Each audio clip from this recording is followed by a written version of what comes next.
John gets out of bed at around 10:30 that Saturday morning and goes to his favorite coffee shop, La Fortuna, an almost daily ritual for the ex-Beatle. At around 11 o'clock that morning, John arrives clutching a cassette copy of Double Fantasy, where he encounters the store's owner, Vince Irwin, and hands him the copy.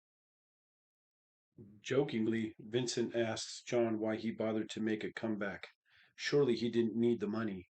Lennon laughed and said,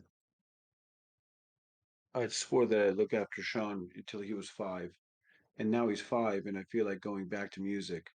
The urge is there. It's been a long time since I wrote a song, but they're coming thick and fast now.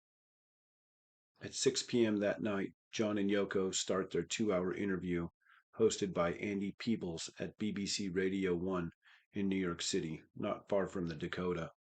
The warm and engaging conversation was concluded by Peebles asking John about his privacy and security walking the streets of New York City, in which Lennon replied, I can go right outside of this door and go into a restaurant. You want to know how great that is? After the interview, John and Yoko head to his favorite restaurant, Mr. Chow, where the two would dine until the early morning of the 7th. Not much is known about John's last Sunday.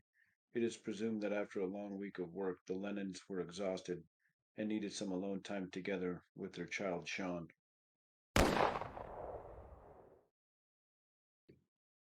December 8th started off unusually warm for a December day in New York City. In the mid 60s with clear skies, John goes to his barber and gets a haircut. The busy day would start off with overlapping sessions scheduled at the Dakota, the first being a photo shoot for Rolling Stone magazine by Annieliebowitz, the second being a 2-hour interview conducted by RKO radio host David Sholin. David Geffen, John's producer and founder of Geffen Records, told John that Double Fantasy reached number 12 with a bullet. All was going well with John's comeback into music, it seemed. John's last recording was done at the record plant for Yoko's song Walking on Thin Ice. The recording captures a very creative and moody guitar piece that matches the song's frantic pace. The recording ended around 10 p.m. with John and Yoko wanting to go to the Stage Deli for a late night meal. At the last moment, they decided to bypass the plans and go back to the Dakota to check up on Sean. The rented limo pulled up to the Dakota a little bit before 11 o'clock. Mark David Chapman was waiting. We all know what happens next. Maybe the worst day in rock and roll's history. So why get into it? Instead, can we recognize that John experienced 7 years of relative freedom that he couldn't possibly have had elsewhere? John loved New York City with its modern buildings and lively characters. He was amongst actors, artists, and musicians, just like the old days in Liverpool.